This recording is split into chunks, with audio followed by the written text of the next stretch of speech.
ഇക്ക എവിടെയാ? ഞാനിപ്പോൾ സ്റ്റുഡിയോയിലാണ്. ഇയാള് പിന്നെ ഉമ്മയ്ക്ക് സുഖമില്ലെന്ന് പറഞ്ഞിട്ടുള്ള സംഭവം ഭയങ്കര ഒച്ചപ്പാടും ബഹളവും, ബ്രീത്ത് ചെയ്യാൻ പറ്റാണ്ടായി, ഭയങ്കര ആങ്സൈറ്റി ആയി. അങ്ങനെ ഞാൻ ടിക്കറ്റ് 10:45 ഫ്ലൈറ്റിന് ടിക്കറ്റ് ബുക്ക് ചെയ്തായിരുന്നു. അങ്ങനെ കൊണ്ടുപോകുന്ന വഴിക്ക് ഡോക്ടറെ കാണിക്കാനായിട്ട് വഴിക്ക് കൊണ്ടിറക്കി. അവിടെ കക്ഷിക്ക് നിൽക്കാൻ പറ്റാത്ത തരത്തിൽ മറിഞ്ഞു വീണ് റോഡിൽ ആൾക്കാരെല്ലാം കൂടെ കൂടി അവിടെ നിന്ന് പൊക്കി എടുത്തൊരു കസേരയിലിരുത്തി ഡോക്ടറെ അവിടേക്ക് വിളിച്ചു വരുത്തി നടു റോഡിൽ. നിനക്കെന്താണ്? ദിയാണ് സംസാരിക്കുന്നത്. ദിയ എന്തിനാണ് എന്റെ ഫ്രണ്ട്സിനോട് സംസാരിക്കേണ്ട ആവശ്യമില്ല. നിങ്ങൾ അവരെ നിങ്ങൾക്ക് ശബ്ദിക്കരുത്, എന്റെയോ ശബ്ദം ഉണ്ടാക്കരുത്, നീ എന്തിനാണ് ഇങ്ങനെ വിളിക്കേണ്ട ആവശ്യമില്ല. ഒച്ച ഉണ്ടാക്കരുത്, നിങ്ങൾ അവരെ നിങ്ങൾക്ക് ശബ്ദിക്കരുത്, എന്റെയോ ശബ്ദം. ഞാൻ 3 കോടി മേടിച്ച് സെറ്റിലായെന്ന് പറയുന്ന ആൾക്കാരുണ്ടല്ലോ, ആ 3 കോടി മേടിച്ചതിന്റെ തെളിവ് കൊണ്ടുവരുന്നവർക്ക് 2 കോടി ഞാനും കൊടുക്കും. ഉറപ്പാ. എൻ്റെ മക്കൾ സത്യം ഞാൻ ചലഞ്ച് ചെയ്യുന്നതും 2 കോടി ഞാൻ അവർക്കും കൊടുക്കും. പിന്നെ എൻ്റെ വീട്ടിൽ മൊത്തം പ്രശ്നങ്ങളാണ്. ലോകത്തൊരു ഓസ്കാർ ജേതാവിനും ഇതുപോലൊരു അവസ്ഥ ഉണ്ടാവാൻ പാടില്ല. ഏറെ ദുഃഖകരമായ അവസ്ഥ. അതെ, ഏറെ ഞെട്ടലുളവാക്കുന്ന വോയിസാണ് പുറത്തു വന്നിരിക്കുന്നത്. അതെ, സജിനത്തെ പറഞ്ഞ പോലെ താൻ ഒരു ദൈവമായി കാണുന്ന ആ ഒരു വ്യക്തിത്വത്തെ അപമാനിക്കാൻ വേണ്ടി സജിനത്തെ ബോംബെയിൽ പോയി കാട്ടിക്കൂട്ടിയ കാര്യങ്ങൾ, സജിനത്തെ ഒരു ദൈവത്തെ പോലെ തന്റെ ദൈവമായി അല്ലെങ്കിൽ വാപ്പയായി സഹോദരനായി കണ്ട ഏറെ റെസ്പെക്ട് ചെയ്യുന്ന ഒരു പഹയനായിരുന്നു നമ്മുടെ റസൂൽ പൂക്കുട്ടിക്ക് എന്നാണ് ധരിച്ചത്. എന്നാൽ ഏറെ ദുഃഖകരമായ പൊട്ടി കരഞ്ഞുകൊണ്ട് സജിനത്ത് ബോംബെയിൽ പോയി ആ ഒരു പഹയനോട് ചെയ്ത് കൂട്ടിയ കാര്യങ്ങൾ ഒരു ഓസ്കാർ ജേതാവിനും ഈ ഒരു അവസ്ഥ ഉണ്ടാവാൻ പാടില്ല. ആരെയും ഞെട്ടിക്കുന്ന ചില സംഭവവികാസങ്ങൾ ഓസ്കാർ ജേതാവിന്റെ വസതിയിൽ നടന്നിരിക്കുന്നു. എന്താണത്? വളരെ വിശദമായി പരിശോധിക്കാം. വീഡിയോയിലേക്ക് പോകുന്നതിന് ആദ്യം വീഡിയോ കാണുന്നവർ വീഡിയോ ഒന്ന് ലൈക്ക്, ചാനൽ സബ്സ്ക്രൈബ് ചെയ്ത് വീഡിയോ ഒന്ന് ഹൈപ്പ് ചെയ്ത് ഫേസ്ബുക്കിൽ കാണുന്നവർ പേജ് ഒന്ന് ഫോളോ ചെയ്ത് കാണാൻ ശ്രമിക്കുക. ഉമ്മയ്ക്ക് സുഖമില്ലെന്ന് പറഞ്ഞിട്ടുള്ള സംഭവം ഭയങ്കര ഒച്ചപ്പാടും ബഹളവും, ബ്രീത്ത് ചെയ്യാൻ പറ്റാണ്ടായി, ഭയങ്കര ആങ്സൈറ്റി ആയി. അങ്ങനെ ഞാൻ ടിക്കറ്റ് 10:45 ഫ്ലൈറ്റിന് ടിക്കറ്റ് ബുക്ക് ചെയ്തായിരുന്നു. അങ്ങനെ കൊണ്ടുപോകുന്ന വഴിക്ക് ഡോക്ടറെ കാണിക്കാനായിട്ട് വഴിക്ക് കൊണ്ടിറക്കി. അവിടെ കക്ഷിക്ക് നിൽക്കാൻ പറ്റാത്ത തരത്തിൽ മറിഞ്ഞു വീണ് റോഡിൽ ആൾക്കാരെല്ലാം കൂടെ കൂടി അവിടെ നിന്ന് പൊക്കി എടുത്തൊരു കസേരയിലിരുത്തി ഡോക്ടറെ അവിടേക്ക് വിളിച്ചു വരുത്തി നടു റോഡിൽ വിളിച്ചു വരുത്തി BP ഒക്കെ ചെക്ക് ചെയ്തപ്പോൾ കക്ഷിക്ക് ആങ്സൈറ്റി ആണെന്ന് പറഞ്ഞു. അവിടെ നിന്ന് ഒരു ഇഞ്ചക്ഷൻ കൊടുത്തു. അവിടെ നിന്ന് തിരിച്ച് ഞങ്ങൾ പൊക്കിയെടുത്ത് വീട്ടിൽ റൂമിൽ സ്റ്റുഡിയോ കൊണ്ടുവന്നിട്ടുണ്ട്. 6:30 ഫ്ലൈറ്റിലേക്ക് ട്രിവാൻഡ്രത്തേക്ക് ബുക്ക് ചെയ്തിട്ടുണ്ട്.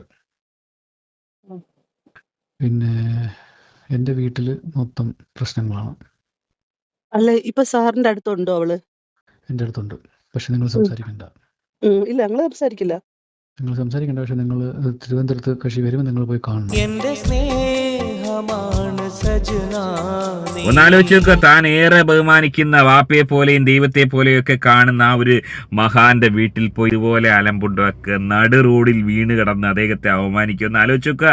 നടു റോഡിൽ വീണ എനിക്ക് ഒന്ന് ആളുകൾ കണ്ടിട്ട് ഓളെ തിരിച്ചറിഞ്ഞിട്ട് ഈ ഒരു വിഷയം കൂടുതൽ വലിയ വാർത്താ പ്രാധാന്യം നേടിയെടുക്കാനുള്ള ഒരു ശ്രമമായിരുന്നു. എന്നാൽ മുംബൈ നഗരത്തിലെ മാർവാടികളായ കള്ളഹിമാറുകൾക്ക് പൂക്കുട്ടിയെ മനസ്സിലായില്ല, സജനത്തെ മനസ്സിലായില്ല. ഓല് മലയാള സീരിയലുകൾ കാണാത്ത കള്ളഹിമാറുകളായിരുന്നു. പിന്നെ സൗണ്ട് എഫക്റ്റ് ഓസ്കാറും ഒക്കെ ഓലൊക്കെ എങ്ങനെ തിരിയാനാണ്. അങ്ങനെ ആ ഒരു ശ്രമം പരാജയപ്പെട്ടതിന് ശേഷം അലമ്പുണ്ടാക്കി 3 കോടി തരിക അല്ലെങ്കിൽ ഗർഭം ഏറ്റെടുക്കുക എന്നുള്ള വലിയൊരു ചലഞ്ച്, വലിയൊരു ധർമ്മ സങ്കടത്തിലേക്ക് ആ ഒരു പഹനെ കൊണ്ടെത്തിക്കുന്നത്. ആലോചിച്ച് വെക്കുക, 3 കോടി ഉറുപ്പ്യൊക്കെ ഒരു ഗർഭത്തിന് ഉടനടി കൊടുക്കുക എന്നൊക്കെ പറയുമ്പോഴത്തേന് ചില്ലറ കളിയാണ്, അല്ലെങ്കിൽ ഏറ്റെടുക്കണം. ഇത് രണ്ടുമാണ് ഓള് മുന്നോട്ട് വെച്ചെന്നാണ് അറിയാൻ കഴിയുന്നത്. അങ്ങനെ ഓനെ വലിയ ധർമ്മസങ്കടത്തിലാക്കുന്നത്. ഒരിക്കലും സജനയായിട്ട് കണക്ഷൻ ഉണ്ടാവില്ല എന്ന് തീരുമാനം എടുത്ത സമയം അതായിരുന്നു. രാവിലത്തെ കോൾ വന്ന സമയത്ത് അവൾ എൻ്റെ അടുത്ത് നിന്നുണ്ടെങ്കിൽ എനിക്ക് റിലേഷൻഷിപ്പ് തുടരണ്ട, എനിക്ക് 3 കോടി മതി. ഒന്ന്. രണ്ടാമത്തെ കാര്യം എന്ന് പറഞ്ഞത്, അവളോട് പറഞ്ഞു, നീ പ്രശ്നം ഉണ്ടാക്കല്ലേ, അവർക്ക് ഏതെങ്കിലും രീതിയിൽ വല്ലതും പറ്റിപ്പോയി കഴിഞ്ഞാൽ നമ്മൾ സമാധാനം പറയേണ്ടി വരും. എന്റെ പൊന്നു മോളെ, നീ കാല് പിടിച്ച് പറയണം, നീ ഇങ്ങ് വാന്ന് പറഞ്ഞപ്പോൾ പറയണേ, അവര് മരിച്ചാലും എനിക്ക് പ്രശ്നമില്ല. നിങ്ങൾ രണ്ടുപേരും അയാളുടെ സുഹൃത്തുക്കളാണ്. എനിക്ക് നിങ്ങളോട് പറയാൻ പറ്റുന്ന എനിക്ക് അറിയത്തില്ല സാർ. ഞങ്ങളിപ്പോ പറയാണ്, ഷാദിദയായിട്ട് ബന്ധപ്പെട്ടിട്ട് അവർക്ക് എന്തെങ്കിലും സഹായം നമ്മളിൽ നിന്ന് ആവശ്യമുണ്ടോ? ഞാൻ ഇപ്പോഴും നിങ്ങളൊപ്പം അല്ല നിൽക്കുന്നത്. ഞാൻ പറയണം, കാരണം നിങ്ങളും കൂടെ കാരണം തന്നെയാണ് അവളുടെ റിലേഷൻഷിപ്പിനകത്തുള്ളത്. അത് നിങ്ങൾ മാത്രം തീരുമാനിച്ച് എന്താന്ന് വെച്ചാൽ ആയിക്കോ. പക്ഷെ ഒരു സ്ത്രീയും 2 മക്കളും ഇത് അനുഭവിക്കുമ്പോ ആസ് ആൻ ആക്ടിവിസ്റ്റ്, എന്റെ എത്തിക്സ് എന്ന് പറയുന്നത് ഇതല്ല. എന്റേതെന്ന് പറഞ്ഞാൽ ഞാൻ അവരൊപ്പം നിൽക്കുക എന്നുള്ളതാണ്. അതുകൊണ്ടാണ് സാർ എൻ്റെ അടുത്ത് പറഞ്ഞ സമയത്ത് ഞാൻ പറഞ്ഞു, സാർ അവരെന്ത് ആവശ്യപ്പെട്ട് സംസാരിച്ചാലും ഞാൻ അവരൊപ്പം നിൽക്കുമെന്ന് പറഞ്ഞത്. ഞാൻ ഒരിക്കലും നിങ്ങളൊപ്പം അല്ല നിൽക്കുന്നത്. ഞാൻ പക്ഷേ ആ സ്ത്രീക്കൊപ്പം ഞാൻ നിൽക്കും, നിങ്ങളെ ഭാര്യയ്ക്കൊപ്പം ഞാൻ നിൽക്കും. അവർ അത്രയും കണ്ടീഷനിൽ ഹെൽത്ത് പ്രശ്നമായി നിൽക്കുന്ന അവരെ കൺസിഡർ ചെയ്യാൻ പറ്റാത്ത സജനയുടെ മനസ്സാക്ഷി എനിക്ക് ഒരിക്കലും അംഗീകരിക്കാൻ പറ്റത്തില്ല. പിന്നെ ഞാൻ പറഞ്ഞുതരാം സാർ, അവൾ ആങ്സൈറ്റിയോ അവൾ പ്രശ്നമോ അവളെ ഞങ്ങളടുത്ത് മെസ്സേജ് അയച്ചു അവൾ ആത്മഹത്യ ചെയ്യാൻ പറഞ്ഞു. ഞങ്ങൾക്ക് ഒരു പ്രശ്നമില്ല. ഞാൻ അങ്ങനെ ഇനി ഒന്നുകൂടെ എൻ്റെ അടുത്ത് വന്നാൽ ഞാൻ അപ്പോൾ പോലീസ് സ്റ്റേഷനിൽ വിളിച്ചറിയിക്കും. എൻ്റെ ഒരു ഫ്രണ്ട് ഇന്നടുത്ത് കൊണ്ട് അവൾ എൻ്റെ അടുത്ത് ആത്മഹത്യ ചെയ്യാണെന്ന് പറയുന്നു. സാർ ആ കുട്ടിയെ രക്ഷിക്കണം. എനിക്ക് ഇതേ ലാസ്റ്റ് ചെയ്യാൻ വേണ്ടി പറ്റത്തുള്ളൂ, അതിലപ്പുറത്തൊന്നുമില്ല. സാർ നമ്മൾ പറയും, ഞങ്ങൾ ഇതുവരെയും സാറിൻ്റെ അടുത്ത് ഈ രീതിയിൽ ഞാൻ സാറിൻ്റെ അടുത്ത് ഒപ്പോസ് ചെയ്ത് ഒരു തരത്തിലും ഞാൻ സംസാരിച്ചിട്ടില്ല. പക്ഷെ എനിക്ക് വളരെ വലിയ വിഷമം ഉണ്ടാക്കിയ സാഹചര്യമാണ്. കാരണം അവളുടെ റിലേഷൻഷിപ്പിൽ പ്രശ്നം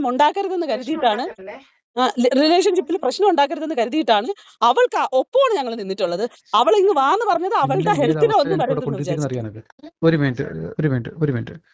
ഒരു സ്റ്റേറ്റ്മെന്റിൽ 100-ൽ 100 മാർക്ക് ദിയാസനയ്ക്ക് കൊടുക്കണം. ദിയാസനെ പലരും വിമർശിക്കുന്നുണ്ടെങ്കിലും ഈ ഒരു സ്റ്റേറ്റ്മെന്റിൽ, അതായത് ഇതുപോലൊരു സ്ത്രീ ഇരിക്കുന്ന ഒരവസ്ഥ, അവർക്ക് വലിയ ഗുരുതര പ്രശ്നങ്ങളുണ്ട്, ആരോഗ്യ പ്രശ്നങ്ങളുണ്ട്, ഇതുപോലൊരു മഹാന്റെ ഭാര്യയാണ്, തൻ്റെ ഭർത്താവായ ഈ ഒരു പഹയൻ ഇത്തരം കലാപരിപാടി ഉണ്ടെന്നുള്ള കാര്യം ആ സ്ത്രീക്ക് അറിയുമോ അറിയത്തില്ലെന്ന് നമുക്കറിയില്ല. എനിവേ പരസ്യമായിട്ട് ഇതുപോലെ ഒരു സ്ത്രീ വന്നതിന് ശേഷം ബോംബെയിൽ നടു റോഡിൽ കിടന്ന് പൂക്കുട്ടിക്കാരൻ്റെ സഹപ്രവർത്തകരുടെയൊക്കെ മുമ്പിൽ, അല്ലെങ്കിൽ പുള്ളിയെ അറിയാവുന്ന ആൾക്കാരുടെ മുമ്പിൽ ഈ രീതിയിൽ അപമാനിക്കുമ്പോൾ അവസ്ഥ ആലോചിച്ച് നോക്ക്. അന്നേ ദിവസം അവർക്ക് തീരെ വയ്യാണ്ട് ഹോസ്പിറ്റലിൽ അവർ ഐസിയുലായിരുന്നെന്നാണ് ഞാൻ അറിഞ്ഞത്. ഒരുപക്ഷെ അവർ അങ്ങനെയെങ്കിലും തീരട്ടെ, മനോവിഷമം വന്നിട്ട് എങ്ങനെ തീരട്ടെ എന്നൊരു ചിന്താഗതി ആയിരിക്കാം നമ്മുടെ സജനത്തേക്ക് ഉണ്ടായിരുന്നത്. എനിവേ അതൊന്നും നടന്നില്ല. ഏത് അവസ്ഥ നിന്നെ അവിടെ കണ്ടിരിക്കുന്നത്? ആരായാലും നിനക്ക് എന്താണ്? ദിയാണ് സംസാരിക്കുന്നത്. ദിയ, എന്തിനാണ് എന്റെ ഫ്രണ്ട്സിനോട് സംസാരിക്കേണ്ട ആവശ്യമുണ്ട്? നിങ്ങൾ അവരെ കുറിച്ച് നിങ്ങൾക്ക് ശബ്ദിക്കരുത്, ശബ്ദം ഉണ്ടാക്കരുത്, നീ എന്തിനാണ് ഇങ്ങനെ വിളിക്കേണ്ട ആവശ്യമുണ്ട്? നിങ്ങൾ ഒച്ച ഉണ്ടാക്കരുത്, നിങ്ങൾ അവരെ കുറിച്ച് നിങ്ങൾക്ക് ശബ്ദിക്കരുത്, ശബ്ദം ഉണ്ടാക്കരുത്, നീ എന്തിനാണ് ഇങ്ങനെ വിളിക്കേണ്ട ആവശ്യമുണ്ട്? നിങ്ങൾ ഒച്ച ഉണ്ടാക്കരുത്. മോശമാണ് ഭയങ്കരമായിട്ട് കാണിക്കുന്നത്. നിങ്ങൾ കൂടി ഞാൻ കണക്ട് ചെയ്തതാണ് നിങ്ങൾക്ക് കുഴപ്പം. കേട്ടല്ലേ? എന്റെ സ്നേഹമാണ് സജനാ നീ. അതായത് സജനത്തെ അവിടെ പോയി ഭാര്യയായിട്ട് പൊറുതി തുടങ്ങിക്കഴിഞ്ഞിരിക്കുകയാണ്. ഓൾ അവിടെ ഭരിക്കുകയാണ്. എന്തിനാണ് എൻ്റെ ഭർത്താവിനെ, എൻ്റെ പകയനായ ഭർത്താവിനെ വിളിച്ച് ശല്യപ്പെടുത്തുന്ന ഈയൊക്കെ ആരാണെന്ന് ചോദിച്ചുകൊണ്ട് ഓൾ ആക്രോശിക്കുകയാണ്, ഓൾ ഭീഷണി മുഴക്കുകയാണ്. നിങ്ങൾ ഫോൺ വെക്കൂ. ഞാനിപ്പോ ഏത് അവസ്ഥയിലാണ് പ്രത്യേകിച്ച് ഇവിടെ കൂടെ കൊണ്ടുവന്നിരിക്കുന്നത്? നിങ്ങളിപ്പോ സമാധാനമായിട്ടിരിക്കും. ഞാനൊരു കാര്യം പറയട്ടെ, ഇവള് കിടന്ന് കാണിക്കുന്ന സാധനത്തിനകത്ത് നിങ്ങൾ വീണ്ടും നിന്ന് കൊടുക്കണ്ട. നിങ്ങൾ ഓൾറെഡി ഇപ്പൊ പ്രശ്നത്തിലായിട്ടുണ്ട്. നിങ്ങൾ അവളെ വഴിക്ക് വിട്ടിട്ട് അവളെ കയറ്റി വിടാൻ നോക്ക്. നിങ്ങൾ എന്നിട്ട് നിങ്ങളെ കാര്യം നോക്ക്. ഇതിൽ എന്തെങ്കിലും സംഭവിച്ചാലും അത് ഫേസ് ചെയ്യാൻ വേണ്ടിയിട്ട് സാറ് സന്നദ്ധനായിട്ട് നിൽക്കുക. ഓക്കെ, അത്രേ ഉള്ളൂ. ഫോണൊക്കെ പിടിച്ചു പറിക്കാനുള്ള വലിയ ബലപ്രയോഗം നടന്നിട്ടുണ്ടെന്നാണ് മനസ്സിലാക്കാൻ സാധിക്കുന്നത്. അതായത് ഈ ഒരു വിഷയത്തിന് ശേഷം ഒരുപക്ഷെ പൂക്കുറ്റിക്കയുടെ പൂക്കുറ്റി തന്നെ പരിക്കേൽപ്പിക്കുന്ന രീതിയിലുള്ള ചില കലാപരിപാടികൾ നടന്നിട്ടുണ്ടോ എന്ന് പരിശോധിക്കേണ്ടതുണ്ട്. ഏറെ ദുഃഖകരമായ അവസ്ഥ. ഒരു ഓസ്കാർ ജേതാവിന് ഇതുപോലൊരു അവസ്ഥ ഉണ്ടാവാൻ പാടില്ല. ഒന്ന് ആലോചിച്ച്, ഇത്രയൊക്കെ കൊടുമകൾ കാണിച്ചു വെച്ചിട്ടാണ് ഇവിടെ വന്ന് കടന്ന് ഈ രീതിയിൽ വെളുപ്പിച്ച് അദ്ദേഹത്തെ വെളുപ്പിക്കുന്നു. ഞങ്ങൾ തമ്മിൽ അത്രയും വലിയ റിലേഷനാണ്, ഇളയപ്പയാണ്, വാപ്പയാണ്, കൊച്ചാപ്പയാണ്, ദൈവമാണ്, എന്തൊക്കെയോ ആണെന്നൊക്കെ പറഞ്ഞ് വെളുപ്പിച്ചതിന് ശേഷം കൊടുമകളാണ് അവിടെ കാട്ടിക്കൂട്ടിയത്. അതിനുശേഷം തൻ്റെ കൂടെയുള്ള ആൾക്കാരെ ഭീഷണിപ്പെടുത്തുന്ന ആ ഒരു വോയിസ് കൂടി പല ആൾക്കാർക്കും ഉണ്ട്. ഇപ്പം നിന്നെ ആണെന്നോ ഞാൻ പറയുന്നില്ല, നീ ആണെന്നല്ല ഞാൻ പറയുന്നത്, സ്പെസിഫൈ ചെയ്ത് നീ ആണെന്നോ അല്ല മറ്റുള്ളവരാണെന്നോ അല്ല. ചെയ്തവരാരായാലും കൊള്ളുന്നവരെന്തായാലും വീഡിയോസ് ഇടുന്നുണ്ടല്ലോ.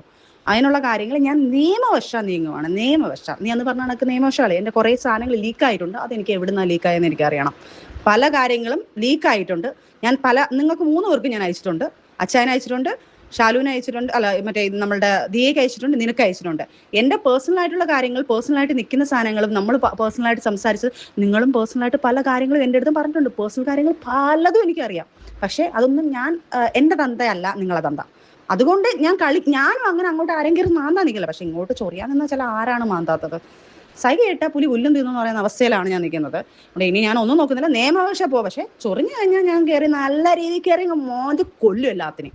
തന്നെ ചൊറിഞ്ഞ ആൾക്കാരെ മാന്തി കൊല്ലാൻ വേണ്ടി പുറപ്പെട്ട സജനത്താത്തയ്ക്ക് കനത്ത തിരിച്ചടിയാണ്. സജനത്താത്തയുടെ സകല വോയിസും ഈ മാന്ത് കൊണ്ട ആളുകൾ എടുത്ത് പുറത്തിടുന്ന രീതിയിലേക്ക് കാര്യങ്ങൾ പോയി. ഫിറോസ് ഖാൻ ഉൾപ്പെടെയുള്ള പകയന്മാര്, റസൂൽ പൂക്കുറ്റിയുമായിട്ടുള്ള എല്ലാ വോയിസുകളും പുറത്തു വന്ന് ഇനിയിപ്പോൾ സജനത്താത്ത ഏത് മന്ത്രിയെ കാണാൻ പോയാലും സജനത്താത്തയ്ക്ക് അവിടെ ഒരു സ്ഥാനം ലഭിക്കുമെന്ന് തോന്നുന്നില്ല. ഏറെ ദുഃഖകരമായ ഒരു അവസ്ഥയിലൂടെയാണ് താത്ത കടന്നു പോകുന്നത്. എന്നാൽ ഇതുകൊണ്ടൊന്നും താത്ത പിന്നോട്ടില്ല. താത്ത ചില വെല്ലുവിളി, ചില മുടിവുകൾ തന്നെ സജനത്താത്ത എടുത്തിരിക്കുന്നു. എന്താണ് ഇത്തേക്ക് പറയാനുള്ളത്? നമ്മൾ കുറേ വന്നു ദിയാസനയുടെ കാര്യം, ഫിറോസ് ഖാനും കൂടെ. ഞാൻ അങ്ങനത്തെ ഒരു വൃത്തികെട്ട രീതി ചെയ്തിട്ടുണ്ടെങ്കിൽ, അല്ലാതെ MDMO കുറേ സാധനങ്ങൾ ഞാൻ ഉപയോഗിച്ചിട്ടുണ്ടെങ്കിൽ ഞാൻ ടെസ്റ്റ് ചെയ്യും. ഞാൻ ഈ വീഡിയോ ഇടുമ്പോഴത്തേക്ക് ചിലപ്പം ടെസ്റ്റ് ചെയ്തിട്ടായിരിക്കും, അല്ലെങ്കിൽ ടെസ്റ്റ് ചെയ്യാൻ പോകുന്നതിന് തൊട്ട് മുന്നേ ആയിരിക്കും. കാരണം എനിക്ക് ഇവരെയൊക്കെ പേടിയുണ്ട്. എൻ്റെ വീട്ടിൽ ഞാൻ എന്തെങ്കിലും കൊണ്ടുവച്ചിട്ടോ അല്ലെങ്കിൽ എനിക്ക് എന്തെങ്കിലും എൻ്റെ ശരീരത്തിൽ കെട്ടി കൊണ്ട് ഇടുമോ എന്നൊക്കെ പേടിയുള്ളതുകൊണ്ട് എത്രയും വേഗം തന്നെ എന്നെ ടെസ്റ്റ് ചെയ്ത് എന്നെ അറിയാവുന്ന ആൾക്കാരുടെ മുന്നിൽ ഞാൻ ഈ വക സാധനം ഒന്നും ഉപയോഗിച്ചിട്ടില്ല എന്നുള്ളത് തെളിയിക്കേണ്ട കടമ എനിക്കാണ്. ചിലപ്പം ഈ വീഡിയോ ടെസ്റ്റ് ചെയ്ത ശേഷം അല്ലെങ്കിൽ ചെയ്യാൻ പോകുന്ന സമയത്ത് എടുത്തോളൂ. അതിനുശേഷം എൻ്റെ ശരീരത്തിൽ എന്ത് വന്നാലും അതിനുള്ള ഫുൾ ഉത്തരവാദിത്തം ഞാൻ പോലീസ് സ്റ്റേഷനിൽ എല്ലാവരും പറഞ്ഞിട്ടുണ്ട്. എൻ്റെ വീട്ടിൽ എന്തെങ്കിലും കൊണ്ടുവച്ചിട്ടുണ്ടോ എനിക്ക് പേടിയാണ്. കാരണം ക്രിമിനലായിട്ട് ചിന്തിക്കുന്ന ആൾക്കാരാണ് ഇവരൊക്കെ. അപ്പോൾ അവരെന്തായാലും നെക്സ്റ്റ് അങ്ങനെ ചിന്തിക്കത്തുള്ളൂ. അതുകൊണ്ട് എനിക്ക് പേടിയുണ്ട്. അതുകൊണ്ട് ഞാൻ എന്നെ കൊണ്ട് ടെസ്റ്റ് ചെയ്യുക. ഞാൻ എൻ്റെ സ്വന്തം ഇഷ്ടത്തിൽ ഞാൻ പോവാണ് ടെസ്റ്റ് ചെയ്യാൻ വേണ്ടിയിട്ട്. സ്റ്റേഷനിലാണോ അതിൻ്റെ ലീഗൽ വശം എനിക്കറിയത്തില്ല. പക്ഷേ ഞാൻ എന്തായാലും ലീഗൽ വശമായിട്ട് തന്നെ ഞാൻ എന്നെ ടെസ്റ്റ് ചെയ്യും. ഞാൻ അവരുടെ റിക്വസ്റ്റ് ചെയ്യും. അതുപോലെ അത്രയ്ക്ക് ധൈര്യം ഉണ്ടെങ്കിൽ ദിയാസന നീ വന്ന് ടെസ്റ്റ് ചെയ്യടി. അതേപോലെ തന്നെ റോഷ്നി നീയും വന്ന് ടെസ്റ്റ് ചെയ്യണം. നിന്നെ ഫോട്ടോയും വെളിയിലായിട്ടുണ്ടല്ലോ, നീയും വന്ന് ടെസ്റ്റ് ചെയ്യണം. ഫിറോസ് ഖാനെ എനിക്കറിയത്തില്ല ചെയ്തിട്ടുണ്ടോ ഇല്ലയോ, പക്ഷേ താനും വന്ന് ചെയ്യണം ഉറപ്പായിട്ടും. കാരണം നിങ്ങൾ 3 പേരാണ് എന്നെക്കുറിച്ച് അലിഗേഷൻ പറഞ്ഞതും ഇങ്ങനെയുള്ള കാര്യങ്ങൾ വന്നത്. അപ്പം എന്റെ അഭിപ്രായത്തിൽ ഇവിടെ പ്രധാനമായും വേണ്ടിയിരിക്കുന്നത് MDMAയുടെ ടെസ്റ്റ് അല്ല, HIV-ന്റെ ടെസ്റ്റ് ഈ പറഞ്ഞ ടീമുകളൊക്കെ ഒന്ന് എടുക്കുന്നത് വളരെ ഉചിതമായിരിക്കും. പ്രത്യേകിച്ച് പ്രൊട്ടക്ഷൻ ഇല്ലാത്ത ചില ഗെയിമുകളാണ് ഇവിടെ നടന്നത്. അതുകൊണ്ട് തന്നെ HIV-യുടെ ടെസ്റ്റാണ് ഏറെ അനിവാര്യം. MDMA നിങ്ങളൊക്കെ അടിച്ചാലും അടിച്ചില്ലെങ്കിലും നമുക്കൊന്നും നഷ്ടപ്പെടാനില്ല. നിങ്ങൾ എന്താ ചെയ്തത് അതൊരു വിഷയമല്ല. പക്ഷേ HIV-യുടെ ടെസ്റ്റ് വെറുതെ ഈ ബംഗാളികളെ പേരുദോഷം കേൾപ്പിക്കാൻ വേണ്ടി, ബംഗാളികൾ പഹയന്മാരാണ്, എയ്ഡ്സ് ഇത്രയും അധികം കേരളത്തിൽ വരുത്തുന്നതെന്നാണ് വെപ്പ്. പക്ഷെ ഇവിടെ നടക്കുന്ന എന്താണ്? ഇതാണ് അവസ്ഥ. പ്രൊട്ടക്ഷൻ ഇല്ലാതെ ഇങ്ങനെ വെടി പൊട്ടിച്ചുകൊണ്ടേയിരിക്കുകയാണ്. ഏറെ ഞെട്ടലുവാക്കുന്ന സംഭവം തന്നെയാണ്. ആണിക്കട വെച്ചിട്ട് ഈ റിസൾട്ട്. പിന്നെ ഒരു കാര്യം കൂടെ, ഞാൻ 3 കോടി മേടിച്ച് സെറ്റിലായെന്ന് പറയുന്ന ആൾക്കാരുണ്ടല്ലോ, ആ 3 കോടി മേടിച്ചതിൻ്റെ തെളിവ് കൊണ്ടുവരുന്നവർക്ക് 2 കോടി ഞാനും കൊടുക്കും. ഉറപ്പാണ്. എൻ്റെ മക്കൾ സത്യം ഞാൻ ചലഞ്ച് ചെയ്യുന്നതും 2 കോടി ഞാൻ അവർക്കും കൊടുക്കും. ഞാൻ പബ്ലിക്കായിട്ട് പറയുന്നത്. എൻ്റെ അക്കൗണ്ടിൽ എൻ്റെ ഏതെങ്കിലും രീതിയിൽ എനിക്ക് 3 കോടി എൻ്റെ അക്കൗണ്ടിൽ കിട്ടി, ഞാൻ അതിൽ സൂഹിക്കാമെന്നല്ലേ പറഞ്ഞു. 3 10 കോടി. അതിനകത്ത് 2 കോടി ഈ തെളിവ് കൊണ്ടുവന്നവർക്ക് ഞാൻ 2 കോടി അങ്ങ് തരാം. പോരെ? ഒരു മുഖ്യമന്ത്രിയുടെ ഫോട്ടോ ഇട്ട് അപ്പം സരിത അതായത് പൂർണ്ണമായും ശാരീരികമായും മാനസികമായും തളർന്നിരിക്കുന്നതിന്റെ ലക്ഷണമാണ്. അതായത് സജനത്തേക്ക് ഇപ്പോഴും മനസ്സിലായിട്ടില്ല. സജനത്തെ 3 കോടി തട്ടിയെടുത്തെന്ന് ഇവിടെ ആരും പറഞ്ഞിട്ടില്ല. അത് തട്ടിയെടുക്കാനുള്ള വലിയൊരു ശ്രമം നടത്തിയെന്നുള്ളതാണ്. ആ ഒരു ശ്രമം പരാജയപ്പെട്ട് ഇവിടെ ഒരാൾ പോലും സജനത്തേക്ക് 3 കോടി തന്നെന്ന് പൂക്കുട്ടിയും പറഞ്ഞിട്ടില്ല, ഇവരാരും പറഞ്ഞിട്ടില്ല. ഒന്നാലോചിക്ക, കേവലം ഒരു ഗർഭത്തിന് വേണ്ടി 3 കോടി കൊടുക്കാൻ നിന്ന് കഴിഞ്ഞാൽ പൂക്കുറ്റിക്കയുടെ അവസ്ഥ എന്താവും? ഒരുപക്ഷെ ലോകം കണ്ട ഏറ്റവും വലിയൊരു കടക്കാരനായി ആ ഒരു ഓസ്കാർ ജേതാവ് മാറിയേക്കാം. ഇനിയും കമന്റ് വാടാ. ഇനി ഞാൻ എന്തായാലും ഇത്രയും ദിവസം എൻ്റെ കമന്റുകൾ ഞാൻ ഓഫ് ചെയ്തിട്ടുണ്ട്. കാരണം ആദ്യമായിട്ട് എനിക്ക് പറ്റത്തില്ല. ഞാൻ കാരണം സൈബർ അറ്റാക്ക് ആദ്യമായിട്ട് അനുഭവിക്കുന്നത്. അതുകൊണ്ട് എനിക്കിതൊക്കെ കാണുമ്പോൾ നമ്മൾ ആദ്യമായിട്ട് ഈ പറയില്ല, എഴഞ്ഞ് കുഞ്ഞ് നടക്കാൻ പഠിക്കുമ്പോഴത്തേക്ക് എഴഞ്ഞ് വീണ് കാല് മുറിഞ്ഞ് വീണ്ടും പിന്നെ അവരങ്ങോട്ട് പയ്യെ കുഞ്ഞുങ്ങൾ നടക്കാൻ തുടങ്ങും, പിന്നെ ഓടാൻ തുടങ്ങും, ചാടാൻ തുടങ്ങും, പിന്നെ ആരോഗ്യത്തോടെ അവർ എല്ലാം ചെയ്യാൻ തുടങ്ങും എന്ന് പറയുന്ന കണക്ക് ഞാനും അതേ സിറ്റുവേഷൻ. വീണു തീർന്നു, ആ വേദന എന്താണെന്ന് മനസ്സിലാക്കി ഇപ്പം സ്ട്രോങ് ആയിട്ട് ഞാനങ്ങ് എഴുന്നേക്കാം. ഇനി ഞാൻ എന്ത് ചെയ്തെന്ന് പറഞ്ഞാലും എങ്ങനെ ജീവിച്ചെന്ന് പറഞ്ഞാലും എനിക്ക് ഒരു പ്രശ്നമില്ലടാ. എന്തായാലും കുറച്ച് എൻ്റെ ഇൻസ്റ്റാഗ്രാം പോലും പടാന്ന് പറഞ്ഞുകൊണ്ട് ഇൻസ്റ്റാഗ്രാമൊക്കെ സത്യം പറഞ്ഞാൽ ഫോളോവേഴ്സൊക്കെ കൂടി വരുന്നത്. ഇനിയും നിങ്ങൾ തന്നെ കൂട്ടി തരണം കേട്ടോ. മന്ത്രിയായ രമേശ് ചെന്നിത്തല സാറാണ് ഇപ്പം ഇങ്ങനെയുള്ള ഇല്ലീഗലായിട്ടുള്ള കാര്യങ്ങളെല്ലാം നടക്കുന്നതിൻ്റെ നിയമം സാറാണ് എടുത്തിരിക്കുന്നത്. സാറിൻ്റെ അടുത്ത് ഞാൻ റിക്വസ്റ്റ് ചെയ്യാണ്, പബ്ലിക്കിൽ വന്ന് ഇത്രയും ആൾക്കാർ വന്ന് അങ്ങോട്ടും ഇങ്ങോട്ടും അലിഗേഷൻ പറഞ്ഞുകൊണ്ട് ഒരു MDMA കുറിച്ചാണ് സംസാരിച്ചുകൊണ്ടിരിക്കുന്നത്. എന്നെക്കുറിച്ചും ഞാൻ തെളിവ് സഹിതം ഒരാളുടെ കുറിച്ചും പറഞ്ഞുകൊണ്ടിരിക്കുന്നുണ്ട് സാർ. തീർച്ചയായിട്ടും എന്നെയും ദിയാസനെയും ഫിറോസ് ഖാനെയും ഈ പറഞ്ഞ റോഷ്നി ഞങ്ങൾ 4 പേരെയും സാർ നിയമത്തിന് മുന്നിൽ കൊണ്ടുവന്ന് അറസ്റ്റ് ചെയ്ത് ഞങ്ങൾ 4 പേരെയും ടെസ്റ്റ് ചെയ്യണമെന്ന് ഞാൻ സാറിനോട് അപേക്ഷിക്കുകയാണ്. സാറിൻ്റെ കണ്ണു മുന്നിൽ തന്നെയാണ് ഇത്രയും കാര്യങ്ങൾ നടക്കുന്നത്. എനിക്ക് സാറിൻ്റെ മുന്നിലോട്ട് എത്താനുള്ള കാര്യങ്ങളോ അല്ലെങ്കിൽ സാറിൻ്റെ കംപ്ലയിൻറ്റ് ചെയ്യേണ്ട രീതിയിലെല്ലാം ഞാൻ ചെയ്തിട്ടുണ്ട് സാർ. ഇപ്പോൾ എൻ്റെ പേരിലും കൂടെയാണ് ഇങ്ങനത്തെ ഒരു സാധനം നടക്കുന്നത്. അപ്പം തീർച്ചയായിട്ടും ആൾക്കാരുടെ മുന്നിലായാലും ബാക്കിയുള്ളവരുടെ മുന്നിലായാലും ഞാൻ എൻ്റെ തെറ്റുകൾ തിരുത്താനോ അല്ലെങ്കിൽ എൻ്റെ കാര്യങ്ങൾ എന്താണെന്ന് തെളിയിക്കാനുള്ള ഒരു കടമ എനിക്കുണ്ട്. അപ്പോൾ എന്നെക്കുറിച്ചും ഇങ്ങനെയുള്ള അലിഗേഷൻ പറയുന്നത് ഞാൻ ഈ സാധനങ്ങൾ ഇല്ലാതെ എനിക്ക് ജീവിക്കാൻ പറ്റില്ല എന്ന് പറയുന്നത്. അതുകൊണ്ട് ഈ 4 പേരെ ഞങ്ങൾ 4 പേരെയും അറസ്റ്റ് ചെയ്യുമോ, ഇതിൻ്റെ നിയമവശം ഞങ്ങൾ എന്ത് വേണമെങ്കിലും ചെയ്തിട്ട് ഞങ്ങൾ 4 പേരെയും ടെസ്റ്റ് ചെയ്യണമെന്ന് ഞാൻ സാറിനോട് അപേക്ഷിക്കുകയാണ് സാർ. പ്ലീസ്, നാടിന് വേണ്ടി സാർ ഇത്രയും ചെയ്യുന്ന സാറിന്റെ കണ്ണുമുന്നിൽ കിടക്കുന്ന ഈ കാര്യങ്ങളോട് സാർ ചെയ്യണമെന്ന് സാറിനോട് അപേക്ഷിക്കുന്നു സാർ. ഞാൻ ഒരു കാര്യത്തിൽ നമുക്ക് വലിയ പ്രതീക്ഷയാണ്. അതായത് ആകെ നനഞ്ഞിരിക്കുന്നു. ആകെ നനഞ്ഞാൽ പിന്നെ കുളിരില്ല. അതുകൊണ്ട് തന്നെ വരും ദിവസങ്ങളിൽ കൂടുതൽ സംഭവ വികാസങ്ങൾ ഇതുമായി ബന്ധപ്പെട്ട് അല്ലെങ്കിൽ പുതിയ കഥകളുമായി സജനത്തെ എത്തിയേക്കാം. സജനത്തെ ചുറ്റിപ്പറ്റി ഉള്ള ആളുകളും ഇതുമായി ബന്ധപ്പെട്ട് എത്തിയേക്കാം. അതായത് സജനത്തെ എല്ലാ നാണവും പോയിരിക്കുന്നു, ഇനിയൊരു നാണവും ഓക്കില്ല. ഓക്കിതൊക്കെ വലിയ പ്രമോഷനായി മാറിയ ഒരു ഫീലാണ്. അത്രയും അധികം കോൺഫിഡൻ്റ് ആയി. അതായത് കഴിഞ്ഞ ദിവസം പൊട്ടിക്കരയുന്ന ഇത്തയാണ് കണ്ടത്. എന്നാൽ അതൊക്കെ മാറ്റി വലിയ കോൺഫിഡൻസിലേക്ക് ഇത്ത പോയിരിക്കുന്നത് ഇതൊരു നല്ല സൈൻ തന്നെയാണ്. ഒരുപക്ഷെ ഇതിനത്തെ കൂടുതൽ കലാപരിപാടികൾ വരും ദിവസങ്ങളിൽ ഉണ്ടായേക്കാം. എങ്ങനെയാണ് നിങ്ങൾ ഇതിനെ കാണുന്നത്? നിങ്ങളുടെ അഭിപ്രായം കമന്റ് അറിയപ്പെടുത്തുക. ആദ്യം വീഡിയോ കാണുന്ന വീഡിയോ ഒന്ന് ലൈക്ക് ചെയ്ത് ചാനൽ സബ്സ്ക്രൈബ് ചെയ്ത് വീഡിയോ ഒന്ന് ഹൈപ്പ് ചെയ്ത് കാണുക. മറ്റൊരു വീഡിയോ ആയിട്ട് കാണാം. ബൈ. എന്റെ സ്നേഹമാണ് സജനാനേ. ജഗന ജഗന ജഗന ജഗന ജഗന ജഗന ജഗന